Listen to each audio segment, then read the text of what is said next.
الحمد لله رب العالمين والعاقبة للمتقين والصلاة والسلام على سيد المرسلين أما بعد فأعوذ بالله من الشيطان الرجيم بسم الله الرحمن الرحيم شهر رمضان الذي أنزل فيه القرآن صدق الله مولانا العظيم وبلغنا رسوله النبي الكريم الأمين إن الله وملائكته يصلون على النبي يا أيها الذين آمنوا صلوا عليه وسلموا تسلیما۔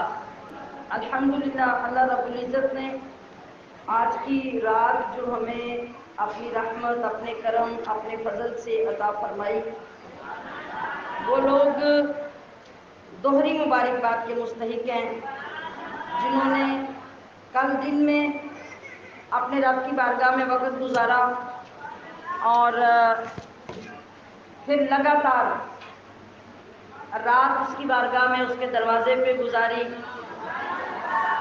اور اب پھر اس کے فضل، اس کی عطا، اس کے کرم سے اس کی بارگاہ میں بیٹھے ہیں۔ ہر سال میں جب 26 اور 27 کے دن کا روزہ آتا ہے تو یوں لگتا ہے کہ جیسے واقعی آقا علیہ السلام کی عبادت کی تاثیر پیدا ہوتی ہے۔ 2 دن لگاتار کمر بستہ ہو کے گزرتے ہیں۔ صبح اللہ کی یاد، اس کا ذکر، اس کی محفل، رات بھی اسی میں، شام بھی اسی میں، سحری بھی اسی میں، اور پھر اگلا دن ویسے پھر نصیب ہو جاتا ہے۔ اگر ہم تصور کریں، غور کریں، ایک وقت میں ہمیں تھکاوٹ محسوس ہوتی ہے، ایک وقت میں لگتا ہے کہ ہم تھک گئے، لیکن اہل محبت کہتے ہیں اللہ کی عبادت کا تمہارے اوپر اس طرح حق ہے، خاص طور پہ رمضان المبارک میں، کہ عبادت کر کر کے تھکو اور تھک تھک کر پھر عبادت کرو۔ بہت لذت انگیز جملہ ہے اور بہت گہرا جملہ ہے، چھوٹا سا جملہ ہے۔ عبادت کر کر کے تھک جاؤ اور تھک تھک کر پھر عبادت کرتے چلے جاؤ۔ آپ دیکھیے پچھلے سال جو رمضان گزرا تھا اس میں بھی کم و بیش یہی ترتیب تھی اور ہمیشہ ایسی ہوتی ہے۔ آپ یہ بتائیے کہ وہ راتیں جو ہم جاگے اور دن میں لگاتار جو ہم نے محنت کی، سفر کیے، اس رمضان کے شروع ہونے سے پہلے وہ تھکاوٹیں تھیں کدھر گئیں؟ ختم ہو گئی؟ وہ تو ایک دن بعد ہی ختم ہو جاتی ہیں۔ مگر اگر آپ اپنا نامہ اعمال دیکھ سکیں یا فرشتوں سے پوچھ سکیں تو دیکھ کر یا پوچھ کر چیک کریں کہ جو اس تھکنے پر، جو لگاتار دن رات عبادت کرنے پر جو اجر و ثواب ملا تھا، کیا وہ بھی ختم ہو گیا یا وہ بڑھتا جا رہا ہے؟ یہی تو مزے کی بات ہے، یہی تو مزے کی بات ہے کہ تھکاوٹ تھوڑی دیر کے لیے آتی ہے، وہ ختم ہو جاتی ہے۔ محنت کرنے والا بندہ کبھی تھکاوٹ کی وجہ سے محنت نہیں چھوڑتا جب اس کو یقین ہو کہ یہ سارا نفع، یہ بینیفٹ، یہ پروفٹ یہ مجھے مل رہا ہے اور میں جمع کر رہا ہوں۔ ایک دن کی تھکاوٹ برداشت کر لو، 2 دن کی کر لو، آگے سارا سال سکون ہی سکون ہے۔ تو بالکل یہی بات ہے کہ ایک رمضان کی تھکاوٹ برداشت کر لو، آگے پوری زندگی، آخرت کی زندگی آرام ہی آرام ہے۔ تھکاوٹ 24 گھنٹے کے بعد ختم ہو جاتی ہے، مگر 24 گھنٹوں میں نہ جانے ثواب کتنے درجے اور بڑھتا ہے، اور پھر ہر 24 گھنٹے میں وہ بڑھتا ہی چلا جاتا ہے۔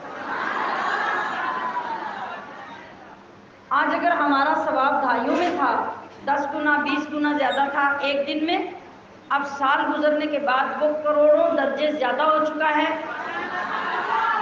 اگلا رمضان پھر آ گیا اور اب وہ بھی ختم ہونے جا رہا ہے۔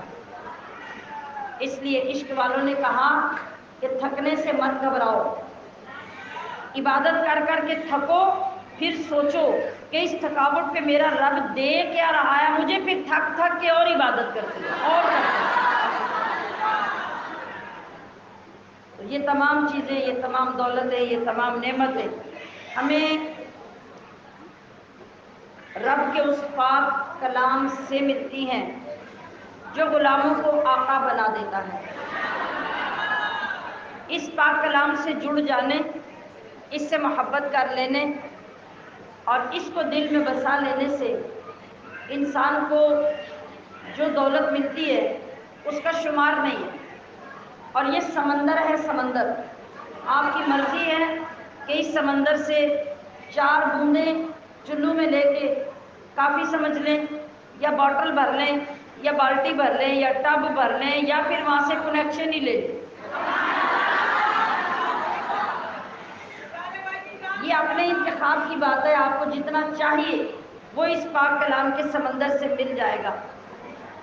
ہماری سوچ قرآن کے دشمنوں نے، اسلام کے دشمنوں نے محدود کر دی ہے، یا تو اس طرح کہ قرآن پڑھیں گے، جب بیمار ہوئیں گے یا کوئی بیمار ہوئے گا، جان نہیں نکل رہی، نزع کا وقت ہے، جائیں کسی مولوی صاحب سے پوچھیں اب کیا کریں، تو مولوی صاحب کہیں گے یاسین پڑھائیں، سارا ٹبر یاسینیں لے کے بیٹھ جائے گا۔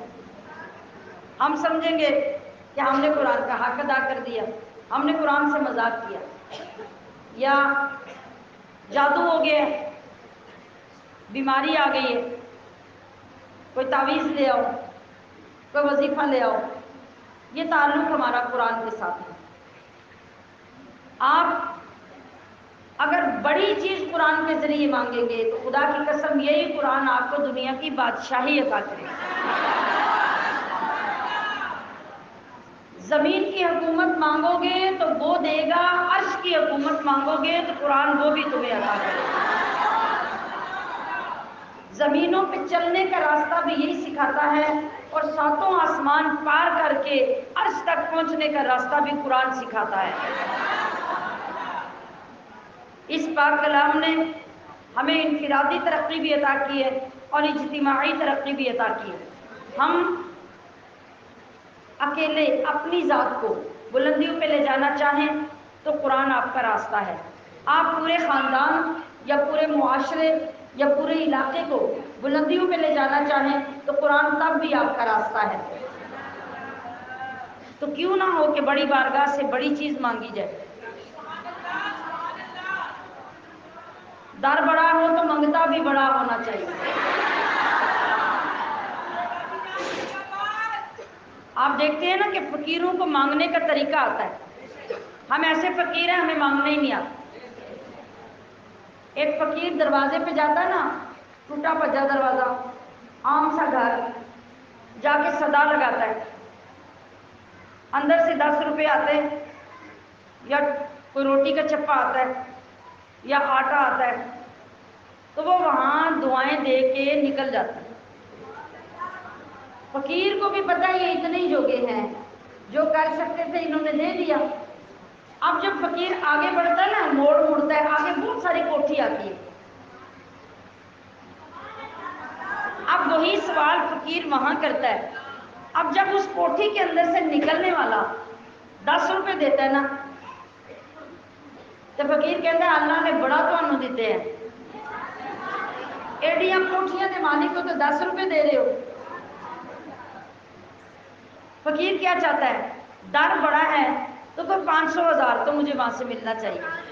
تو کبھی ہم نے سوچا کہ جس در کے ہم منگتے ہیں وہ در کتنا بڑا ہے؟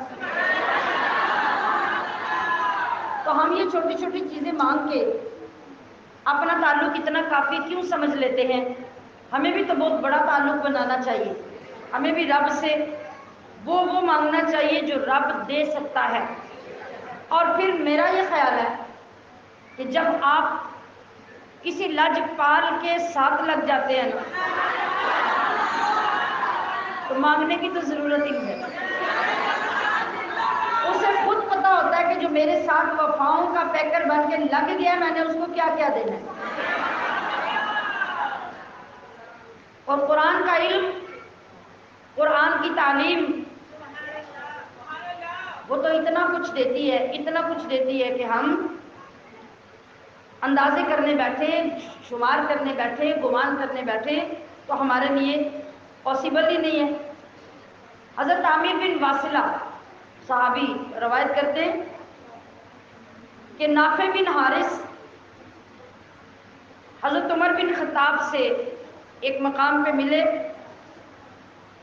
تو حضرت عمر نے ان کو مکے کا امیر بنا دیا. امیر کا معنی ہوتا ہے جیسے آج کوئی ہمارا چیئرمین یا وزیر ہو.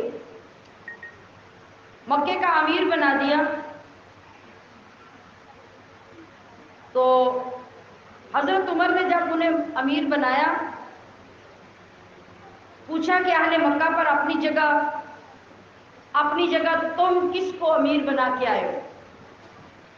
نافع سے پوچھا. یعنی جب حضرت نافع کو حضرت عمر نے بنایا اور وہ جب آپ کے پیچھے آئے تو کسی نہ کسی کو اپنے پیچھے نائب بنا کے ایک ذمہ دار بندہ آتا ہے نا کہ میرے پیچھے تو میری ڈیوٹی دے گا. تو یہ گویا کہ وہاں پہ ایک چیئرمین کی حیثیت سے تھے، ایک امیر کی حیثیت سے. تو جب یہ آئے تو حضرت عمر نے پوچھا کہ میں نے تمہیں وہاں امیر بنایا تھا، تم اب کس کو اپنی جگہ چھوڑ کے آئے ہو؟ انہوں نے کہا کہ ابن ابزی کو.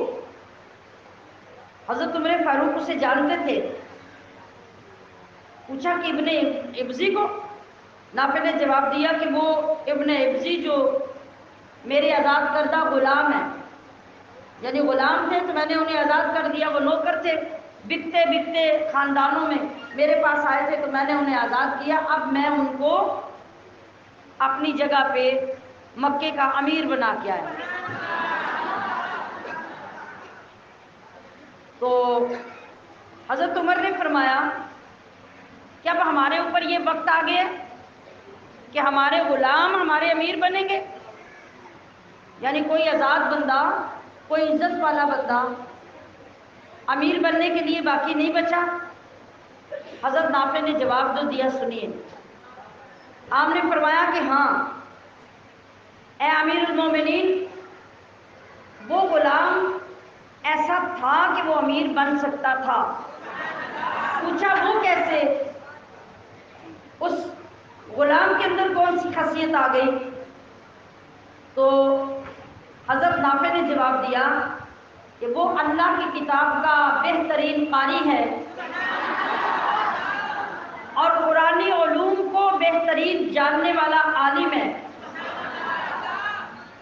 حضرت عمر رضی اللہ تعالیٰ عنہ نے فرمایا کہ ہاں تم نے یہ بالکل ٹھیک بندہ امارت کے لیے پسند کیا، کیونکہ نبی کریم صلی اللہ علیہ وسلم کا ارشاد ہے ان اللہ یرفع بہذا الکتاب اقواما ویضع بہ آخرین، کہ یہ قرآن ہی ہے جس کی بدولت اللہ نے بہت سی امتوں کو بڑے اعلیٰ مقامات دیے، اور یہ قرآن ہی ہے جس کی وجہ سے اللہ بہت سو کو ذلت اور رسوائی سے ہمکنار کر دے گا. قرآن کے ذریعے اعلیٰ مقامات کیسے ملے؟ قرآن کے ذریعے قرآن سیکھا، قرآن پڑھا، قرآن سے محبت کی، قرآنی علوم کو جانا اور ان کے مطابق زندگی گزاری تو اللہ نے اس کام کو ارفع و اعلیٰ ہونے کا سبب بنا دیا. اور وہ قومیں جو قرآن کریم کو نظر انداز کر کے اس کی تلاوت تک چھوڑ کر اپنی زندگی اپنی مرضی سے گزارنا چاہتی ہیں تو پھر اللہ رب العزت ان لوگوں کو کس چیز سے ہمکنار کرتا ہے؟ ذلت، رسوائی، ضلالت، پستی، بے عزتی، معاشرے کے اندر بے وقاری. تو ہمیں ضرورت کس چیز کی ہے؟ ہم اپنے اس پاک کلام کی عظمت کو پہچانیں، اس کو پڑھنا، سمجھنا، اس پہ عمل کرنا سیکھیں، تب ہمیں جا کے اس کی قدر آئے گی. ورنہ ہمارے جیسا انسان اس پاک کلام کی قدر اور منزلت کو کیا جانے. شاعر نے لکھا کہ پوچھو نہ فرشتوں سے نہ انسان سے پوچھو، پوچھو نہ فرشتوں سے نہ انسان سے پوچھو عظمت شاہ ابرار کی، عظمت شاہ ابرار کی۔ پوچھو نہ فرشتوں سے نہ انسان سے پوچھو عظمت شاہ ابرار کی، قرآن سے پوچھو۔ یہ قرآن ایسی عظیم الشان کتاب کہ وہ نہ صرف اپنی شان بتاتا ہے بلکہ جس ذات پر وہ نازل ہوا، نہ فرشتے کما حقہ محمد رسول اللہ کی شان کو جانتے ہیں اور نہ کوئی بڑے سے بڑے اعلیٰ مقام پہ پہنچا ہوا انسان۔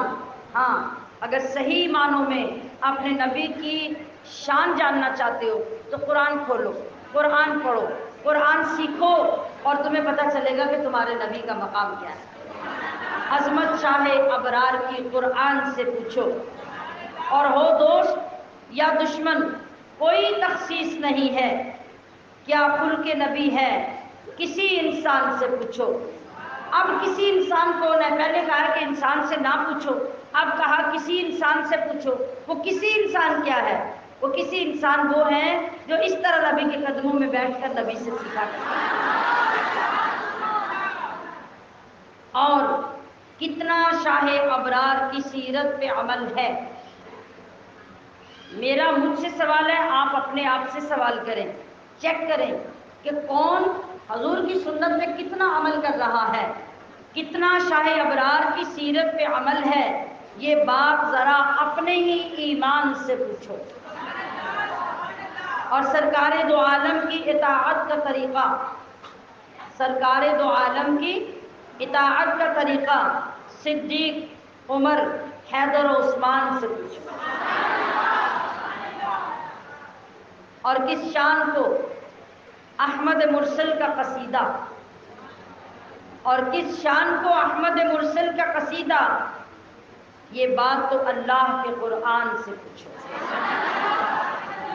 اعوذ باللہ من الشیطان الرجیم، بسم اللہ الرحمن الرحیم۔ ان ربکم اللہ الذی خلق السماوات والارض فی 6 ایام ثم استوى على العرش يغشي الليل النهار يطلبه حثيثا والشمس والقمر والنجوم مسخرات بأمره يطلبه حثيثا والشمس والقمر والنجوم مسخرات بأمره ألا له الخلق والأمر تبارك الله رب العالمين ادعوا ربكم تضرعا وخفية إنه لا يحب المعتدين ولا تفسدوا في الأرض بعد إصلاحها وادعوه خوفا وطمعا إن رحمة الله قريب من المحسنين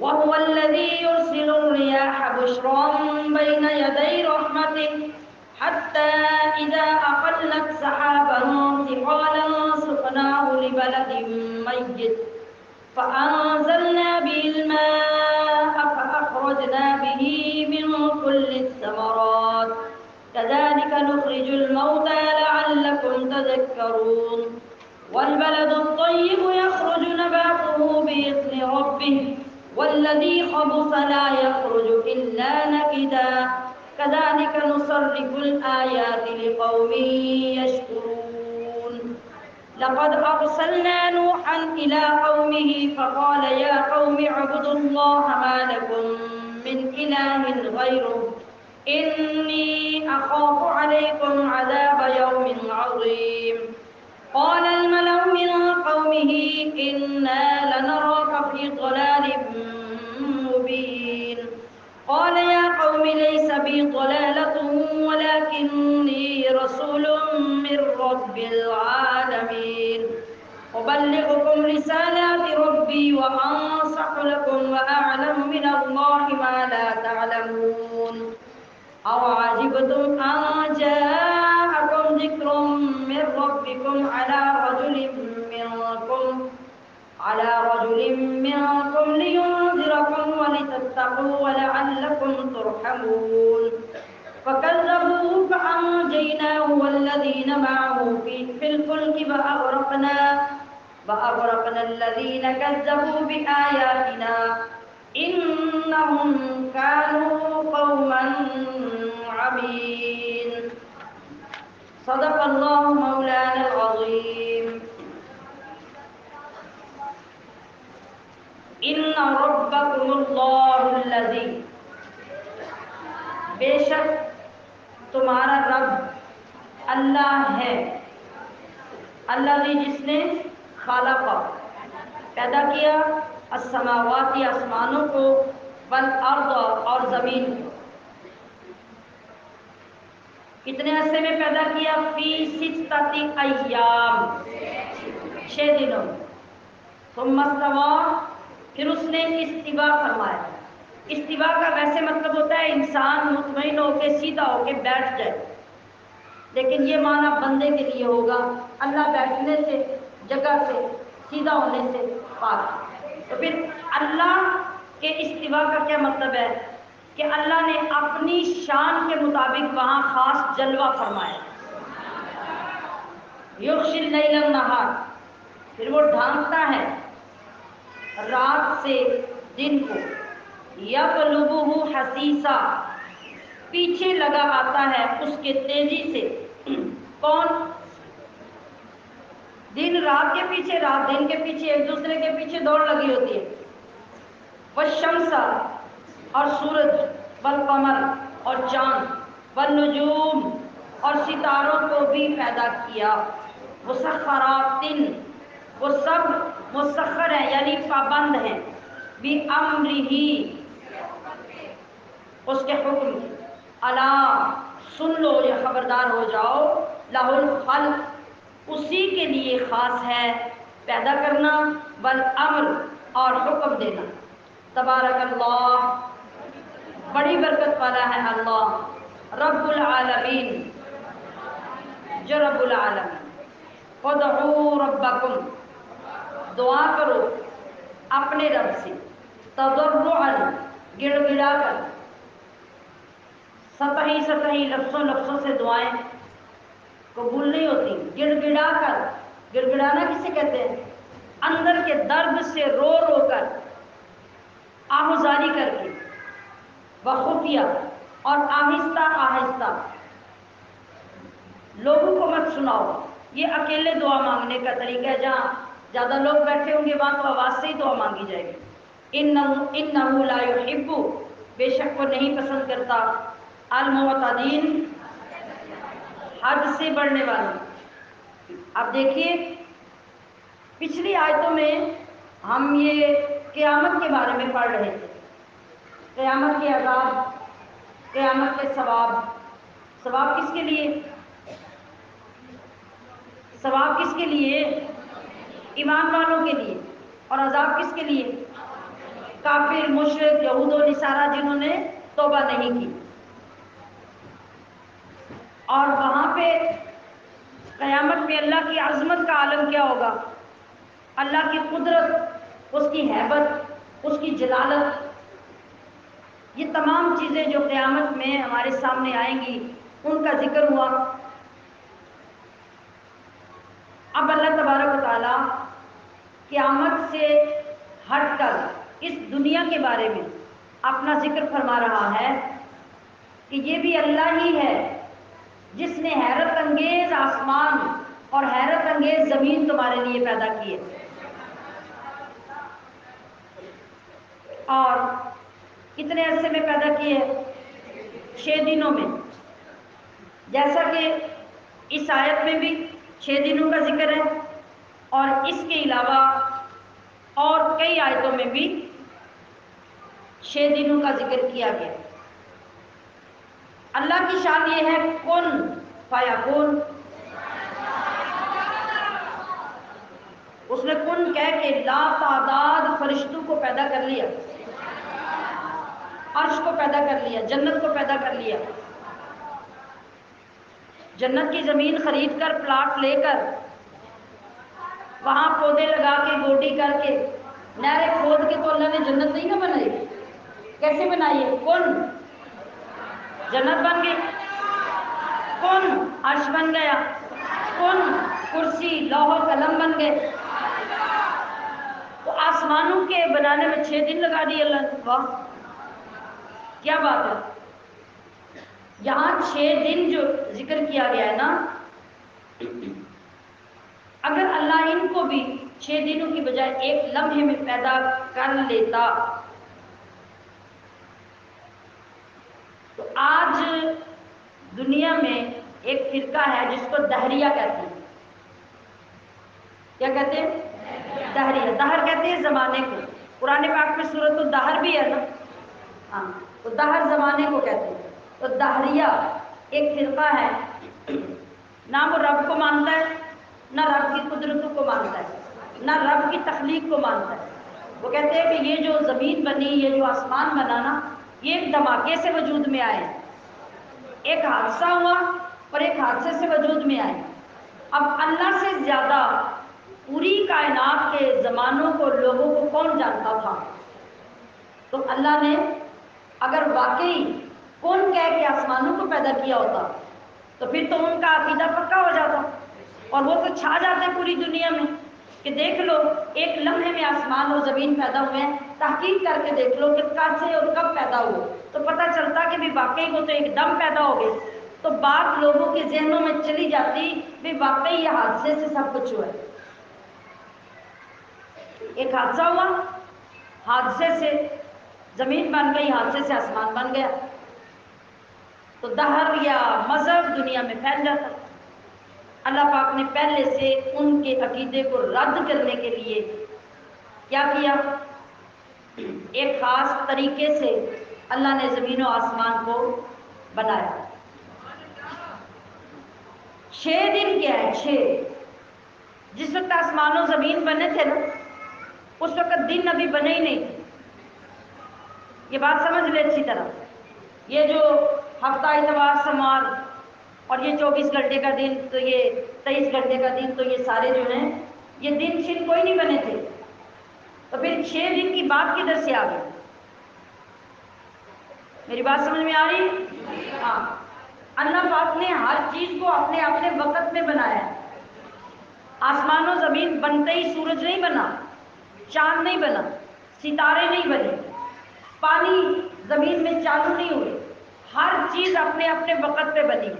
اور یہ شب و روز جو بنے ہیں، یہ دن ہے، یہ رات ہے، یہ 1 دن ہے، یہ 2 دن ہے، یہ 4 دن ہے، یہ 5 اور یہ 6 دن ہے.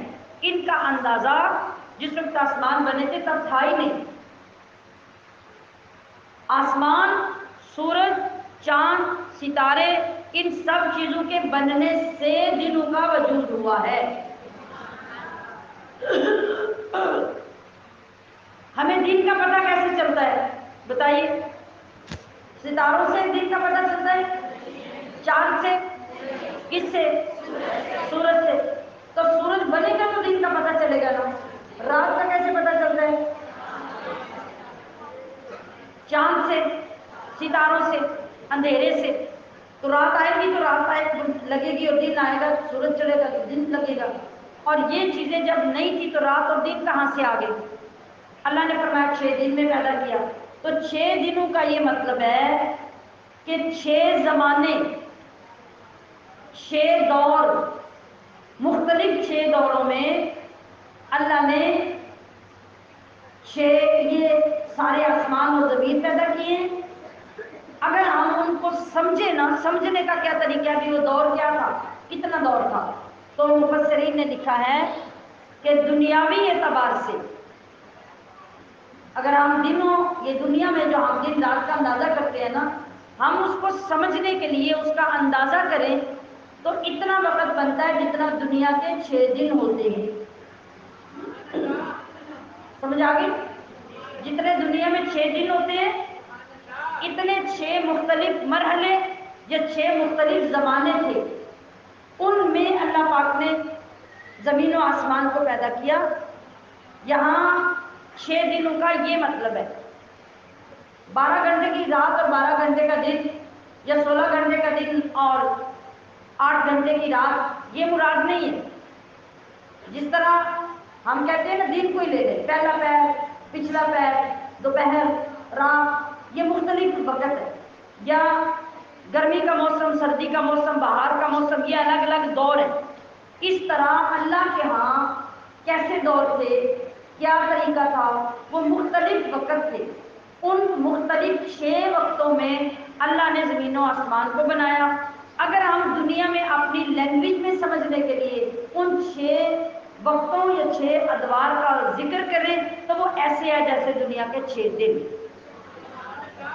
میں بات سمجھا سکی ہوں آپ کو کہ نہیں؟ جی۔ اب حکمت کیا ہے؟ 6 دن کیوں لگائے؟ 7 دن میں ایک ایک آسمان بنا لیتا آرام سے۔ چلے 7 زمینیں اکٹھی جڑی ہوئی تھی، الگ الگ نہیں بنانی تھی، اکٹھی بنانی تھی، تو اگلے 8ویں دن میں ساری زمینیں بنا لیتا۔ 6 دن میں کیا حکمت ہے؟ اللہ تعالیٰ جیسا کہ میں عرض کر رہی ہوں کہ وہ اس پہ قادر ہے کہ وہ کن کہہ دیتا تو سارے حسن و جمال کے ساتھ زمین اور آسمان آراستہ پیراستہ حاضر ہو جائے۔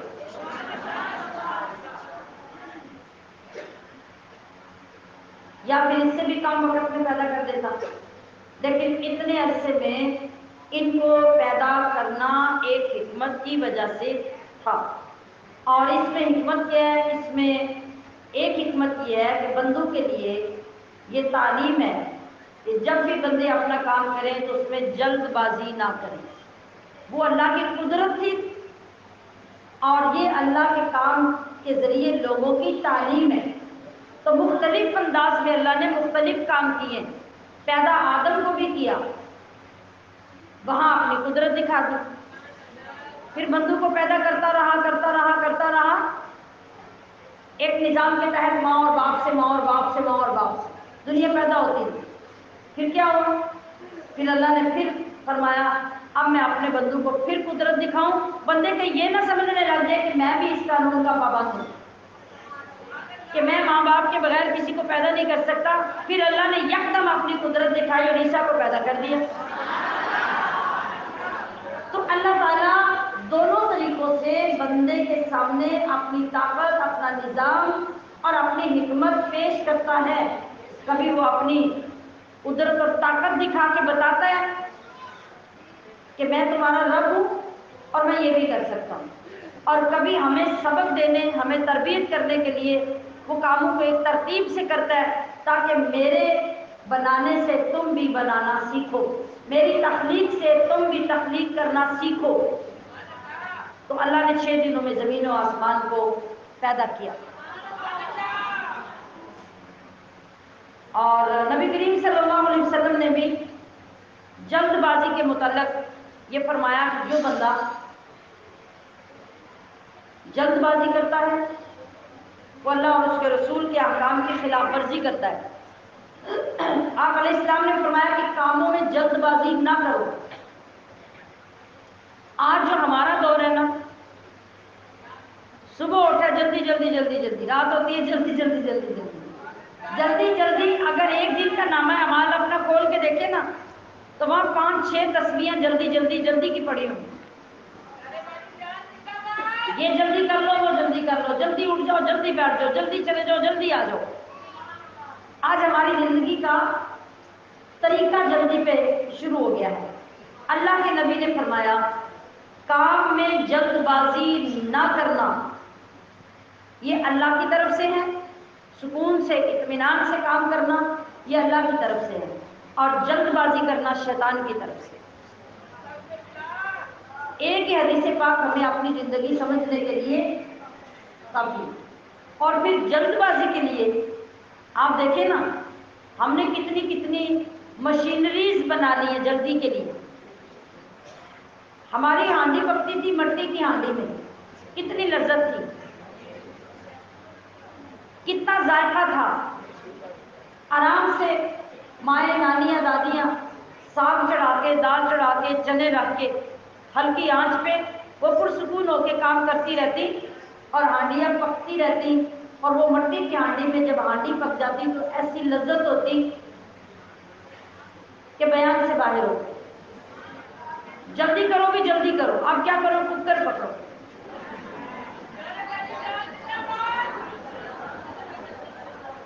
اب کوکر میں ہنڈیاں پکے۔ آپ کو پتہ ہے کہ ہم جو کوکر میں پکا کے کھاتے ہیں، سبھی کھاتے ہیں۔ آج کا دور ہی یہ ہے، ہماری ضروریات ایسے بدل گئی ہیں یا ہم نے خود بدلنی ہے۔ اب کیا ہے، اب بہو بیٹی کہتی ہے تو میں مصیبت پا کے سارا دن بیٹھ جا ہانڈی رکھ کے، اور میں نے کوئی کام نہیں، چلو کوکر میں سارا کچھ ڈالو، ستیہ ناش کرو، گولو گالو اور کھا کے فارغ ہو جاؤ۔ اب ایک چیز کا فرق دیکھیے، کوکر کیا کرتا ہے؟ کوکر پکاتا ہے؟ نہیں، کوکر گلاتا ہے۔ یہ فرق کبھی نہیں سوچا ہوگا۔ کوکر پکاتا نہیں ہے، کوکر گلاتا ہے۔ اور آپ ریڑھی پہ کیلا لینے کھڑے ہو نا، آپ پکا ہوا کیلا لیتے، گلا ہوا نہیں لیتے۔ یہ فرق ہوتا ہے پکے ہوئے میں اور گلے ہوئے میں۔ آپ خربوزہ پکا ہوا لیتے، گلا ہوا نہیں لیتے۔ آپ سیب پکا ہوا لیتے ہیں، گلا ہوا نہیں لیتے۔ مگر کھانا پکا ہوا نہیں کھاتے، گلا ہوا کھاتے ہیں۔ اگر ہم خود اپنے کاموں پہ غور کرنے لگ جائیں تو اصلاح کرنا مشکل نہیں۔ آج بھی اگر کوئی سمجھدار خاتون ہوئی نا تو چیک کرنے کے لیے، پرانا ٹیسٹ چیک کرنے کے لیے، چلے ہانڈی گھر میں نہ ہوئی تو دیگچے میں پکا کے دیکھیے گا۔ گوشت کو نیچرل طریقے سے گلائے، دال کو نیچرل طریقے سے گلائے تو کیا ہوگا؟ اس کا ایک ذائقہ پک کے باہر آئے گا، ایک غذائیت آئے گی، ایک شفا آئے گی۔ اور جب ہم منٹوں میں چیز کو گلا کے پھر آرٹیفیشل مسالوں کا ڈھیر اس کے اندر ڈالتے ہیں کہ جتنے مسالے آپ کے کچن میں ہوتے ہیں، کبھی امی دادی سے پوچھا؟ میرے خیال میں ہماری موسٹلی دادیاں امیاں جو انہیں کچن میں جا کر غصہ آ جاتا ہے کہ جو مصیبتیں کچن میں لا کے ہماری بچیوں نے رکھی ہوتی ہیں، پورے گھر کا سامان ایک طرف اور کچن کا سامان اور مسالے ایک طرف، پھر بھی ہانڈی پک کے آتی ہے تو کھانے کو دل نہیں کرتا۔ شاید ہی کوئی بچیاں ہوں گی جو اچھا کھانا پکا لیتی ہوں، ورنہ رزق کی بربادی کے سوا کچھ نہیں ہوتا۔ تو گلانے کا نظام چھوڑ کر پکانے کا نظام آج بھی شروع کریں۔ آج آپ نیٹ پہ چلے جائیں، کسی حکیم کے پاس چلے جائیں، کسی سمجھدار ڈاکٹر کے پاس چلے جائیں، آپ کو واپس ان چیزوں کی طرف لائے گا۔ جب کسی چیز کی طرف آپ کا علاج نہیں ہو رہا تو وہ کہے گا کہ مٹی کی ہانڈی میں پکایا کریں۔ 50 سال پہلے یہی ڈاکٹر کہتا تھا مٹی کی ہانڈی نہیں، اسٹیل کے برتن استعمال کیا کریں۔ جب پتا چلا نا کہ رج کے کینسر ہو گیا پورے معاشرے میں، ہم واپس کہتے ہیں کہ مٹی کی ہانڈی کی طرف چلے جاؤ۔ یہ دنیا کی تعلیم ہے۔ میں اسی لیے اس بات پہ زور دیتی ہوں کہ خدا را دنیا کی تعلیم سے پہلے اپنے قرآن کی تعلیم لے لو۔ قرآن پہلے دن سے تمہیں بتائے گا کہ سنت کے دائرے سے باہر نہ نکلنا ورنہ برباد ہو جاؤ گے۔ سنت کے دائرے سے باہر نکل کے مت کھانا پینا ورنہ بیمار ہو جاؤ گے۔ ہم نے اچھی طرح بیماریاں پال لی، اب جب مرنے کے قریب قوم ہو گئی تو حکیموں کو بھی سمجھ آ گئی، ڈاکٹروں کو بھی سمجھ آ گئی، مٹی کے پیالے میں پانی پیو، مٹی کے برتن میں ہانڈی پکاؤ، سرسوں کے تیل کا تڑکا لگاؤ۔ تو کس نے مصیبت ڈالی تھی؟ مارکیٹیں ڈالڈا سے بھرو، کنولا سے بھرو، بناسپتی سے بھرو۔ اب جب ساری قوم کی تباہی ہو گئی، اب پھر حکیموں کو بھی یاد آ گیا کہ سرسوں کا تیل ہی اصل چیز ہے، زیتون کا تیل ہی اصل چیز ہے۔ تو بات کیا ہو رہی ہے؟ جلد بازی تباہی ہے۔ اعتدال، اللہ نے تو ہمیں پیدا ہی اعتدال سے کیا، ہمارا نام ہی امت وسط رکھا ہے۔ افضلیت اعتدال میں، میانہ روی میں، درمیانے درجے پہ کام کرنے میں ہے، نہ بھگدڑ مچاؤ اور نہ کچھوے کی طرح اتنے سست ہو جاؤ کہ لوگ تمہارا قدم اٹھاتا ہی دیکھتے رہ جائیں۔ نبی کریم صلی اللہ علیہ وسلم نے ہمیں یہ بتا دیا کہ جلد بازی کس کی طرف سے ہے؟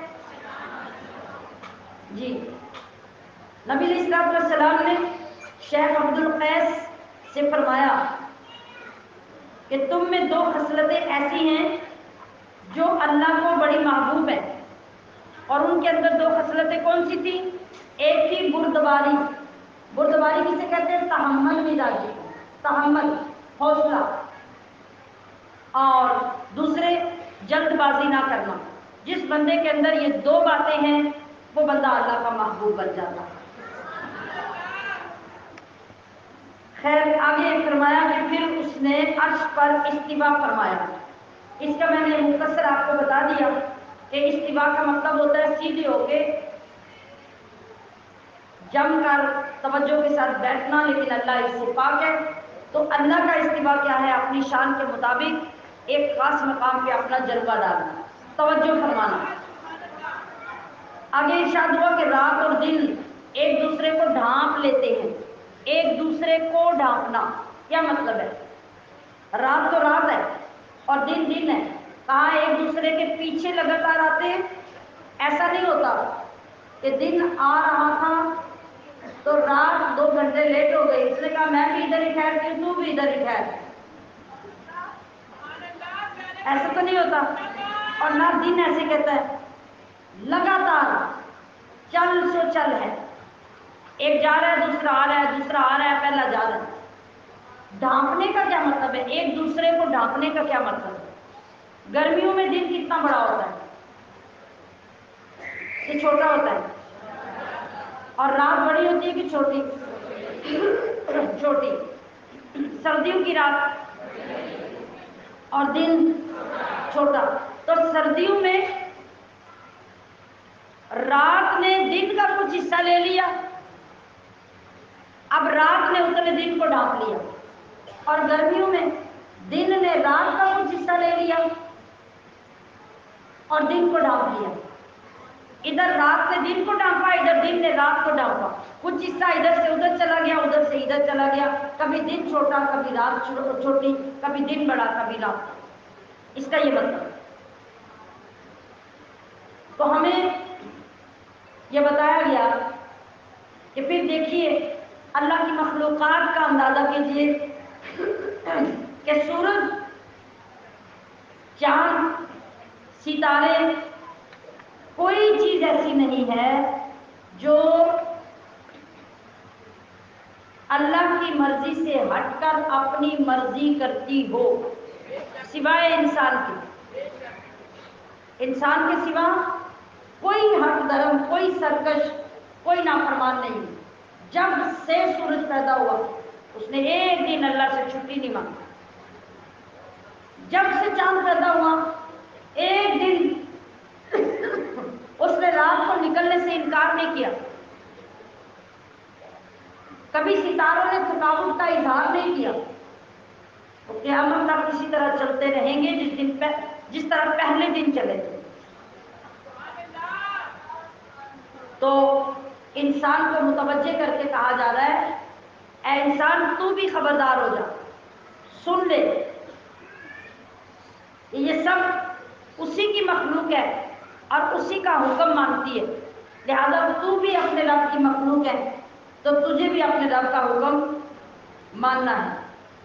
آگے دعا مانگنے کا طریقہ بتایا گیا. ادعوا ربکم تضرعا وخفیا، کہ اپنے رب سے دعا کرو، گڑ گڑا کر دعا کرو، اور خفیہ اپنے رب سے مانگو جب اکیلے میں مانگو. دعا کی اتنی اہمیت ہے کہ نبی علیہ السلام نے فرمایا کہ اللہ کے نزدیک دعا سے بزرگ تر کوئی چیز نہیں ہے.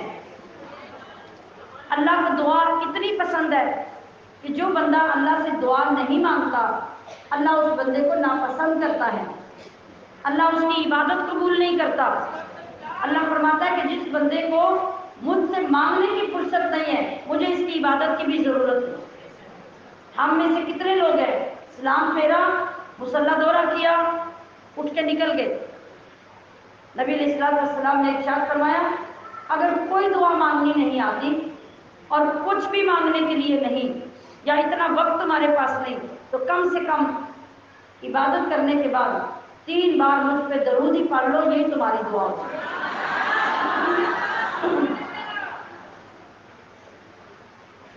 آپ علیہ السلام نے یہ بھی فرمایا کہ دعا مومن کا ہتھیار ہے. ہتھیار کیا کرتا ہے؟ دشمن سے بچاتا ہے، چور ڈاکو سے بچاتا ہے، مصیبت سے بچاتا ہے، آپ کی حفاظت کرتا ہے، تو دعا بھی آپ کو دشمنوں سے بچاتی ہے، حاسدوں سے بچاتی ہے، آپ کی حفاظت کرتی ہے اور اللہ کا قرب عطا کرتی ہے۔ تو ہمیں دعا مانگنے کی آج بھی چند باتیں میں نے دعا سے پہلے رات کو بھی عرض کی، جن لوگوں نے رات کو نہیں سنا وہ گھر جا کے سنیے اور اپنی دعا کے لیے اس انداز کو اختیار کیجیے۔ ہمارا دھیان کاموں کی طرف، باتوں کی طرف اور زبان سے آمین قیامت تک بھی لگے رہیں گے تو ایسی دعا قبول نہیں ہوگی۔ وَلَا تُفْسِدُوا فِي الْأَرْضِ، اور نہ فساد پھیلاؤ زمین میں، بعد اصلاحها، اس کی اصلاح کے بعد، وَادْعُوهُ، اور دعا مانگو اس سے، خوفاً، ڈرتے ہوئے، وَطَمَعًا، اور امید کرتے ہوئے۔ اللہ کا خوف اور اللہ کے ہاں دعا یا عبادت کے قبول ہونے کی امید، یہ دو باتیں جس کو حاصل ہو گئی وہ پکا مومن ہے۔ ان رحمت اللہ قریب، بے شک رحمت اللہ کی قریب ہے، کس کے؟ من المحسنین، نیکوکار۔ جو بندہ نیکوکار نہیں، صابر و شاکر نہیں، لوگوں پر احسان کرنے والا نہیں، اللہ کی رحمت اس کے قریب نہیں آتی۔ وَهُوَ الَّذِي يُرْسِلُ، اب تخلیق اور پیدائش کے بعد اللہ کی اور صفت آگے بیان ہو رہی ہے کہ وہی اللہ ہے جو بھیجتا ہے الریاح، ہواؤں کو، بشرن، خوشخبری سناتے ہوئے۔ واہ سبحان اللہ، یہ ایسا منظر ہوتا ہے جس کو ہمارا ہر بوڑھا بڑا جانتا ہے۔ ہوا کی گرمی، ہوا کی لو اور ہوا کی ٹھنڈک فوراً فیصلہ کر دیتی ہے۔ جیسے ہی ہوا چلتی ہے تو ہمارے بڑے بول پڑتے ہیں کہ یہ ہوا کیسی ہے، یہ ہمارے لیے کیسی ہے، یہ فصلوں کے لیے کیسی ہے، یہ موسم کے لیے کیسی ہے، یہ بیماریوں کے لیے کیسی ہے، یہ شفا کے لیے کیسی ہے۔ اور ایک ہوا چلتی ہے کہ اس ہوا کے اندر ایک ٹھنڈک، ایک سرور، ایک نمی ہوتی ہے کہ جیسے وہ ہوا آ کے بدن کے ساتھ لگتی ہے تو بندہ آسمان کی طرف دیکھتا ہے، بارش آنے والی۔ اللہ کیا فرما رہے ہیں؟ بشرا بین یدیہ، یہ ہوا اپنے آگے آگے خوشخبری لاتی ہے، کس کی؟ رحمت ہی، اس کی رحمت کی۔ حتیٰ اذا اقلت، حتیٰ کہ جب وہ ہوا اٹھا لاتی ہے، سحاباً بادل، ثقالاً بھاری بھاری بادل، طاقتور فرشتے ان بادلوں کو دھکیل رہے ہوتے ہیں، آسمان کے اوپر جو بادل چلتے ہیں، لیکن ہم جب زمین سے دیکھتے ہیں تو ہمیں لگتا ہے جیسے روئی اڑ رہی ہے، نرم نرم ایسے چل رہے ہوتے ہیں جیسے بڑی ہلکی سی کوئی چیز ہے، لیکن وہ اتنے طاقتور ہیں کہ فرشتے گھسیٹ کر ان کو چلا کے لا رہے ہوتے ہیں۔ سقناہ، اللہ فرما رہے تو ہم ہام دیتے ہیں اس بادل کو، لی بالا دن، کسی شہر کی طرف، المیت جو ویران ہو، ویران شہر جب سبزہ نہیں اگ رہا، فصل نہیں اگ رہی، درخت نہیں اگ رہے اور سخت قسم کی بارش کی ضرورت ہے تو وہ اللہ کو پتہ ہوتا ہے۔ ابھی دیکھیں بعض اوقات ہم دیکھتے ہیں کہ اتنے کالے بادل چھا جاتے ہیں کہ اگر ابھی برسے تو شاید ہفتہ پورا رکیں گے ہی نہیں، لیکن ہم دیکھتے رہ جاتے ہیں، ایک بوند بارش کی نہیں گرتی، سارے بادل کہیں اور چلے جاتے ہیں، اور پھر گھنٹے بعد پتہ چلتا ہے کہ لالا موسیٰ میں تو گھٹنے گھٹنے تک پانی کھڑا ہے۔ کھاریاں تو اتنی بارش ہوئی ہے کہ وہاں سے چلنا ٹریفک کا مشکل ہو گیا، اور کھاریاں والے اس پانی سے گزر کے جب سروس موڑ پہ آتے ہیں تو یوں خشکی کی لائن لگی ہوتی ہے کہ آگے بارش کا نام بھی نہیں۔ تو اللہ فرماتا ہے کہ یہ ہمیں پتہ ہے ہم نے بادل کہاں برسانے ہوتے، ہم انہیں چلا کے وہاں لے جاتے ہیں۔ فَأَنزَلْنَا بِهِ الْمَاءَ، پھر ہم اتارتے ہیں اس سے پانی، فَأَخْرَجْنَا بِهِ، پھر اس سے نکالتے ہیں اس پانی سے، مِنْ كُلِّ الثَّمَرَاتِ، ہر قسم کے پھل۔ وہ پانی کھیتوں میں، زمینوں میں، باغوں میں جب برستا ہے تو اس سے پودوں کو، درختوں کو، پھولوں کو زندگی ملتی ہے۔ کذالک، اللہ یہ مثال دے کے سمجھا رہا ہے کہ اسی طرح نخرج الموتى، ہم مردے نکالیں گے. نہیں غور کیا آپ نے جملے کی طرف؟ اللہ فرما رہا ہے کہ تمہاری آنکھوں کے سامنے جس طرح زمین کے اندر سے زندہ پودے پھل پھول نکالتے ہیں، فصلیں نکالتے ہیں، کیا ہوتا ہے وہاں پہ؟ وہ جو تم نے بیج ڈالا ہوتا ہے وہ تو گل سڑ گیا ہوتا ہے، زمین میں گل سڑ گیا ہوتا ہے نا. آپ ایک بیج رکھیں نا یہاں پہ سامنے رکھیں اور سوچتے رہیں کہ اس کے اندر سے پودا نکلے گا، قیامت تک رکھ کے بیٹھے نے پودا نہیں نکلے. اس کو پانی لگا کے مٹی کے اندر ڈال کے اس کو چھوڑنا ہوگا، اور مٹی کی تاثیر سے وہ دانہ فنا ہو جاتا ہے، گل جاتا ہے. جب گل جاتا ہے، سڑ جاتا ہے، تو پھر اس گلے سڑے میں سے ایک تازہ کمپل نکلتا ہے، ایک تازہ پودے کی ایک تنکے کی طرح شاخ نکلتی ہے. دیکھتے دیکھتے وہ کتنا بڑا درخت بن جاتا ہے. اللہ فرما رہا ہے کہ تم نے دیکھا کہ ہم نے گلے سڑے دانے سے کیا نکال کے تمہیں دکھایا. تو یہ ان کافروں کو، مشرکوں کو جواب تھا جو کہتے تھے کہ قبروں میں سے لوگ کیسے اٹھیں گے؟ قبروں میں سے تو کوئی اٹھ ہی نہیں سکتا، وہاں تو گل سڑ جائے گا بندہ. تو پھر قیامت کس کے لیے آئی؟ اللہ نے یہ دکھا کر سمجھایا. کہا اگر تمہیں اس بات کی سمجھ آ گئی ہے تو یہ بھی سمجھ لو کہ اسی طرح گلے سڑے بندے کو قبروں سے بھی آپ اٹھا لیں.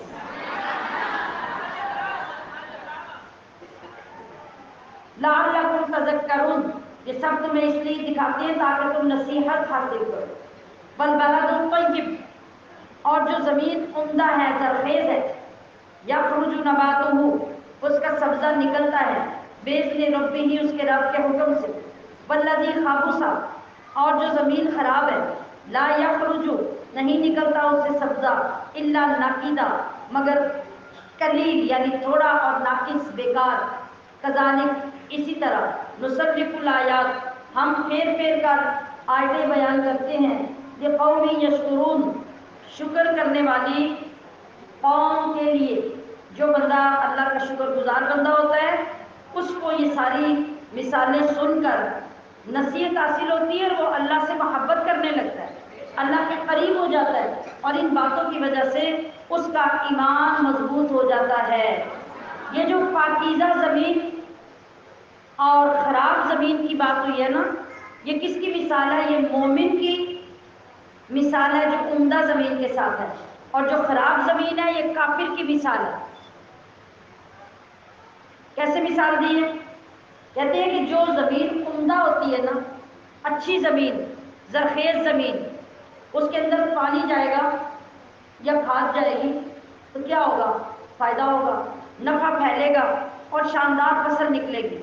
اور جو خراب بیکار شور زمین ہے وہاں بھی پانی جائے گا مگر بیکار قسم کی جڑی بوٹیوں سے زمین بھر جائے گی، بیکار چیزیں ہوگی. تو اللہ نے مومن اور کافر کی یہ مثال دی ہے کہ وہ مومن جو ہوتا ہے نا، مومن کے قلب کی جو زمین ہے اس پر جو نبی کا فیضان اترتا ہے، جو اللہ کے قرآن کا نور اترتا ہے، تو کیا ہوتا ہے؟ اس کے اندر ایمان کی شاخیں نکلتی ہیں، ایمان کے پودے اگتے ہیں اور وہ سرسبز دل ہو جاتا ہے، نور سے بھر جاتا ہے. اور جو کافر ہوتا ہے جب نبی کا فیضان اس کی طرف جاتا ہے، جب قرآن کا نور اس کی طرف جاتا ہے تو گندی جڑی بوٹیوں سے پہلے سے بھی زیادہ گندا ہو جاتا ہے. یہ مثالیں جو ہماری آنکھوں کے سامنے ہیں، اللہ کریم ہمیں ان سے سمجھا رہا ہے. لقد ارسلنا، البتہ ہم نے بھیجا، نوح کو الی قومہ، اس کی قوم کی طرف. فقال، تو اس نے کہا، یا قوم، اے میری قوم، اعبدوا اللہ، عبادت کرو اللہ کی. ما لکم، نہیں ہے تمہارا، من الہ، کوئی معبود، غیرہ، اس کے سوا. اللہ کی توحید کی دعوت دی. وہ جو کافر و مشرک تھے ان کو حضرت نوح نے انی اخاف، فرمایا کہ بے شک مجھے خوف ہے، علیکم، کہ تم پر عذابہ، کہیں عذاب نہ آ جائے. یعنی جب میں اللہ کا رسول ہوں، میرا انکار کرو گے اور اللہ کا انکار کرو گے تو مجھے ڈر ہے کہ اللہ غضبناک ہو کے تمہارے اوپر کہیں عذاب نہ بھیج دے. اور عذاب بھی کیسا؟ یوم عظیم، بہت بڑے دن کا عذاب۔ قال الملأ، سرداروں نے کہا، من قومی، ان کی قوم کے، انا، بے شک اے نوح، لنراکا، ہم تجھے دیکھتے ہیں، فی ضلال مبین، استغفر اللہ، یعنی جو بندہ اپنی گمراہی میں حد سے بڑھ جاتا ہے، اس کے اندر سے تمیز ختم ہو جاتی ہے، وہ اپنے آپ کو ٹھیک اور ٹھیک بندوں کو غلط سمجھنے لگ جاتا ہے۔ اب ان کی جرت دیکھیں، اللہ کے نبی کو کہہ رہے ہیں کہ اے نوح، ہم تو تجھے گمراہ دیکھ رہے ہیں، معاذ اللہ، تو بڑے غلط راستے پہ چل پڑا ہے، تو بڑی غلط تعلیم دینے لگ گیا ہے۔ تو نوح علیہ السلام نے کیا فرمایا؟ کہا، یا قوم، اے میری قوم، لیس بی ضلالہ، مجھ میں تو کچھ گمراہی نہیں ہے، ولکنی رسول، اور لیکن میں تو اللہ کا رسول ہوں، من رب العالمین، جو سارے جہانوں کا رب ہے، اور میں کیوں آیا ہوں؟ ابلغکم، میں پہنچاتا ہوں تمہیں